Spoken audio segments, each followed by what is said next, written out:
जो होती है उसके बारे में अध्ययन करते हैं। ठीक, जैसे ही पत्ती की बात आती है तो यहाँ पर बहुत सारी चीजें हमारे माइंड में आना स्टार्ट करते हैं। जैसे पत्ती का रंग हरा क्यों होता है। ठीक, अब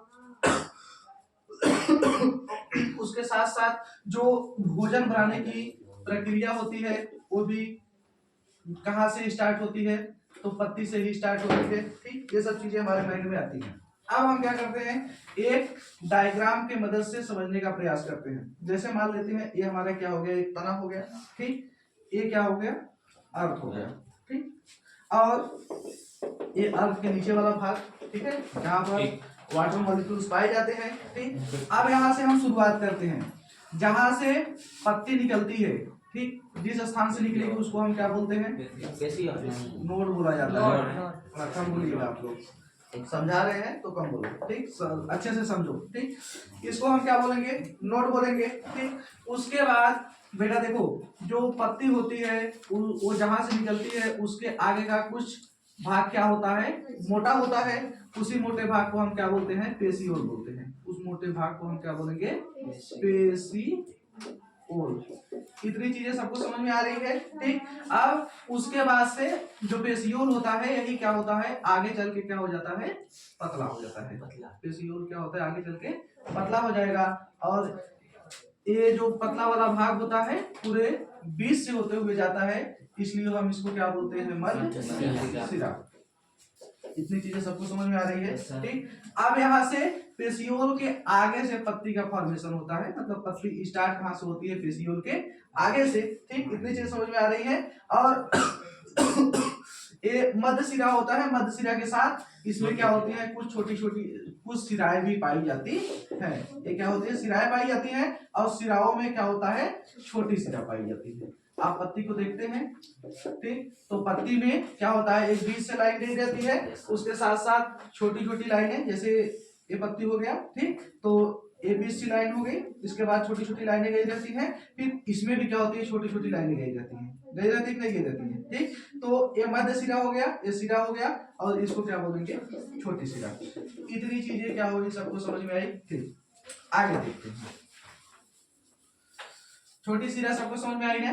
अब बेटा ये जो हमारा लीफ होता है, ठीक, लीफ में कुछ धब्बे नुमा संरचनाएं पाई जाती हैं। इन धब्बे नुमा संरचनाओं को हम क्या बोलते हैं, क्लोरोप्लास्ट। ये भी चीजें सबको समझ में आ रही नहीं आ रहे, मतलब पत्ती पर कुछ धब्बे नुमा संरचनाएं पाई जाती हैं, जिसको हम क्या बोलते हैं, क्लोरोप्लास्ट बोलते हैं। और इसी क्लोरोप्लास्ट में क्लोरोफिल नाम का क्या होता है, पिगमेंट पाया जाता है। और इसी क्लोरोफिल पिगमेंट के कारण पत्ती का जो रंग होता है वो कैसा होता है, हरा होता है। ये भी चीजें सबको समझ में आई। इस पत्ती पर कुछ क्या होते हैं, धब्बे नुमा संरचनाएं पाई जाती हैं, जिसको क्या बोलते हैं, क्लोरोप्लास्ट बोलते हैं। और इसी क्लोरोप्लास्ट में क्या होता है, क्लोरोफिल पाया जाता है, जिस क्लोरोफिल पिगमेंट पाया जाता है, जिसके कारण क्या होता है, पत्तियों का रंग हरा होता है। और बेटा जो फोटोसिंथेसिस की प्रोसेस होती है, इसी क्या होती है, क्लोरोफिल के अंदर होती है। ये इतनी चीजें सबको समझ में आई। क्लोरोफिल की प्रोसेस क्या होती है, इसी के अंदर होती है। किसके अंदर, क्लोरोफिल के। अब ये पत्ती का जो लास्ट वाला भाग होता है, इस भाग को हम क्या बोलते हैं, एपिक्स बोला जाता है। जो नुकीली संरचना होती है पत्ती के एकदम कोने पर, उस पत्ती को उसको हम क्या बोलते हैं, एपिक्स बोलते हैं। और पत्ती का ये जो किनारे किनारे वाला भाग होता है, मतलब जहां तक पत्तियां फैली रहती है, उस किनारे भाग को हम क्या बोलते हैं, मार्जिन बोलते हैं। इतनी सब चीजें सबको समझ में आई। ठीक, ये चीजें यहाँ पर क्या हो गई, कंप्लीट हो गई। अब यहाँ पर हमने क्लोरोप्लास्ट के बारे में जान लिया कि क्लोरोप्लास्ट क्या होगा, पत्ती की सतह पर कुछ धब्बे नुमा संरचनाएं पाई जाती हैं, जिसको क्लोरोप्लास्ट बोला जाता है। क्लोरोप्लास्ट में क्लोरोफिल नाम का पिगमेंट पाया जाता है, और इसी क्लोरोफिल के कारण क्या होता है, पत्ती का रंग हरा होता है। ठीक, इसके बाद क्या होता है, इसी क्लोरोफिल में फोटोसिंथेसिस की प्रोसेस स्टार्ट मतलब संपन्न होती है, फोटोसिंथेसिस की प्रोसेस होती है।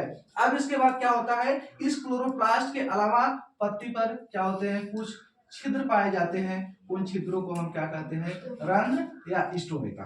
ठीक, इन छिद्रों को हम क्या बोलेंगे, या तो रंध्र बोलेंगे हिंदी में, और इसी को अगर इंग्लिश में देखा जाए तो इसको क्या बोलते हैं, स्टोमेटा। सबको समझ में आया इतनी चीजें। और इस स्टोमेटा का क्या कार्य होता है?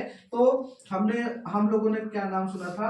एक नाम सुना है वाष्पोत्सर्जन। ठीक, ये स्टोमेटा क्या करता है? जैसे मतलब हम जब देखते हैं फोटोसिंथेसिस की प्रोसेस, तो उसमें क्या होगा, जो पौधे होते हैं वो अपना भोजन बनाने के लिए मिट्टी से क्या करते हैं या मृदा से जल को ग्रहण करते हैं, जल को क्या करते हैं, ग्रहण करते हैं या अवशोषित करते हैं। तो सपोज दैट मान लो बेटा कि अगर कोई पेड़ है जिसको भोजन बनाने के लिए 4 लीटर पानी की आवश्यकता है, ठीक, और उसने क्या कर लिया, 5 लीटर पानी मिट्टी से ले लिया, तो 1 लीटर क्या हो गया, वेस्ट मटेरियल हो गया।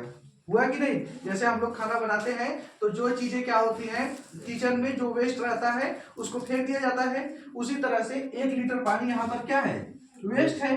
तो 1 लीटर पानी को ये स्टोमेटा क्या करेगा, वाष्पोत्सर्जन की क्रिया के द्वारा, मतलब वाष्पोत्सर्जन मतलब वाष्प प्लस उत्सर्जन, मतलब जो चीजें वायुमंडल में वाष्प मतलब भाप बनकर बाहर निकल जा रही है, उत्सर्जन मतलब क्या होता है, बाहर निकलना।